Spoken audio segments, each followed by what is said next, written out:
Sir फोड़ा है police वालों ने, हाथ तोड़ा है। सरकार को परवाह नहीं, लेकिन हमें चिंता है। सरकार का जो 20 बच्चों की मौतों से भी मन नहीं भरा है। इसलिए आज पूरी दिल्ली में देखा है, पूरे देश ने देखा है कि पुलिस वालों ने कैसे मारा है बर्बरता से बच्चों को।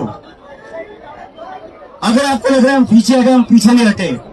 आपकी जान की परवाह, बच्चों की जान की परवाह, इसलिए हम यहाँ रुके हुए इस बैरिकेड के पहले।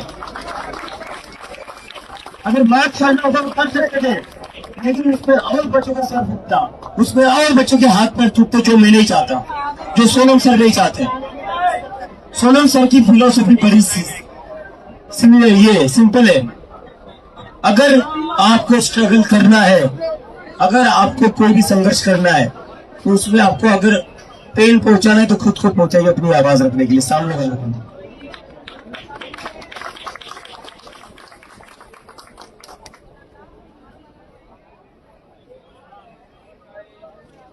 वो वैसे भी करेंगे, वो वैसे भी करेंगे। मैं आपको लिख कर दे रहा हूँ, मैं आपको लिख कर दे रहा हूँ। आज जो भी हुआ, जो बीजेपी के गुंडे आए थे यहाँ पे, इन्होंने इनके लोग प्लांट करे थे, जो हड़कंप मचा रहे थे जानबूझकर।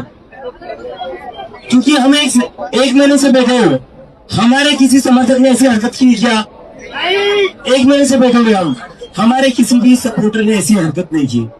ये किसने करी? ये जो बाहर से आए थे। और मुझे पहले ही एक पुलिस ऑफिशियल ने बताया था, इन्हीं के लोगों ने बताया था कि बीजेपी के गुंडे हम प्लांट करेंगे। पुलिस की पूरी तैयारी है कि आपके प्रोटेस्ट को कैसे डिस्टर्ब किया जाए। और उसके बाद जो सारा ब्लेम है वो मेरे ऊपर आएगा, आशुतोष के ऊपर आएगा, सौरभ के ऊपर आएगा और सोनम सर के ऊपर आएगा। लेकिन हमें उसकी भी चिंता नहीं है। मैं आया था यही सोच कर आया था, अपने देश में वापस क्यों जेल जा रहे हैं, और ये लोग मुझे कल भी जेल में जाते हैं, डाल दे, मुझे चिंता नहीं है। लेकिन जब मैंने देखा कि पुलिस वाले कितनी ब्रूटैलिटी से बच्चों को पीट रहे थे, सर फोड़ रहे थे, यहाँ पर अभी भी लोग पड़े हुए हैं जिनका सर फूटा है, जिनके पैर टूटे हुए हैं, उसके बाद में कैसे मार्च आगे करता? उनको गिल्ट नहीं है, उनको गिल्ट नहीं, लेकिन मुझे तो चिंता है ना, मुझे तो चिंता है ना। अगर मैं जो हमारे साथ लोग निकल रहे उनकी जान धोखे में डालूं तो क्या पॉइंट है मेरा? तो मेरे में उस सरकार में क्या फर्क है? वो भी लोगों को खून खाती है, वो भी लोगों को खून खाती है। मैं नहीं चाहता एक भी सिटीजन का खून बहे, मैं नहीं चाहता एक भी सिटीजन को चोट आए। और मैं उम्मीद कर रहा था कि हमारे प्रोटेस्टर एक महीने पूरा पीसफुल बैठे, आज वो पीसफुल होगा, पीसफुली रहा। पहला हमला जो हुआ पुलिस की तरफ से, हम में से किसी ने हाथ नहीं उठाया। सारा प्रोवोकेशन पुलिस ने करा, पुलिस ने पहली बार लाठी उठाई है और इतनी गंदी तरीके से मारा है पीटा है पुलिस वालों ने। मुझे तो समझ नहीं आता ये अपने बच्चों को क्या मुंह दिखाते होते घर जाकर।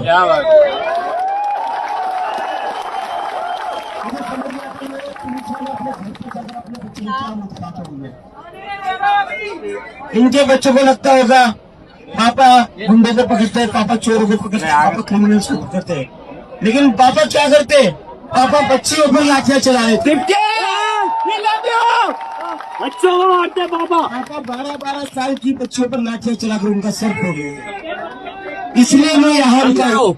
आप लोगों को लग रहा होगा मैं पीछे हट रहा हूँ, मैं पीछे नहीं हट रहा हूँ। जब मैंने देखा 12 साल की बच्ची का सर फोड़ा एक मेल पुलिस ऑफिसर ने, तब मुझे लगा नहीं।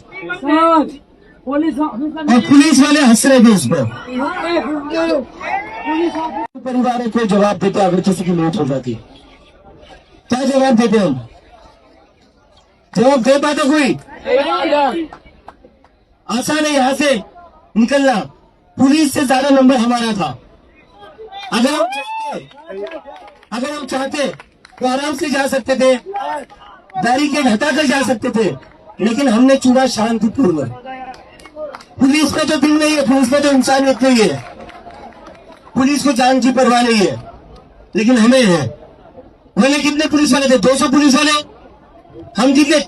30,000 लोग थे हम, 30। पूरी दिल्ली भर में लाख भर लोग थे, पूरे दिल्ली भर में लाख भर लोग थे या नहीं थे? 5 लाख बताया जा रहा है मुझे। पुलिस वाले कितने होंगे? 40,000, 50,000। अगर हम चाहते तो आराम से हम संसद जा सकते थे, लेकिन मैं नहीं चाहता था एक भी समर्थक की मौत हो।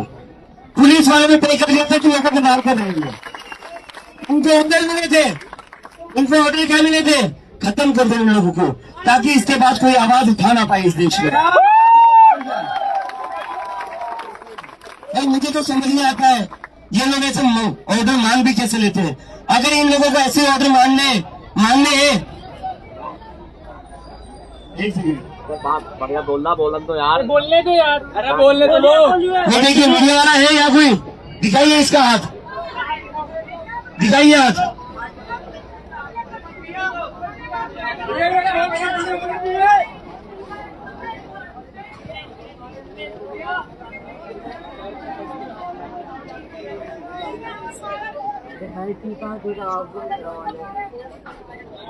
बारह 12 साल की बच्चों पर पुलिस से लाठी उठाई है। मैंने देखा एक पुलिस वाले ने, जो पुलिस वाला मर्द था, उसने एक बच्ची का गला भी पकड़ा था,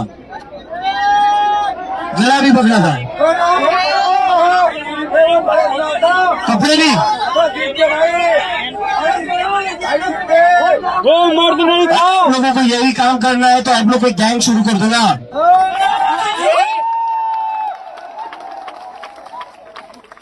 12 साल के बच्चों का सर फोड़ना है, उनके कपड़े पकड़ने, उन्हें कहीं से भी पकड़ना है तो गैंग और माफिया शुरू कर दो ना।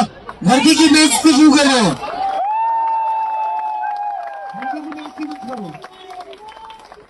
आपके अपनी घर पर बच्चियां नहीं है क्या? आपकी अपनी बेटियां नहीं है क्या?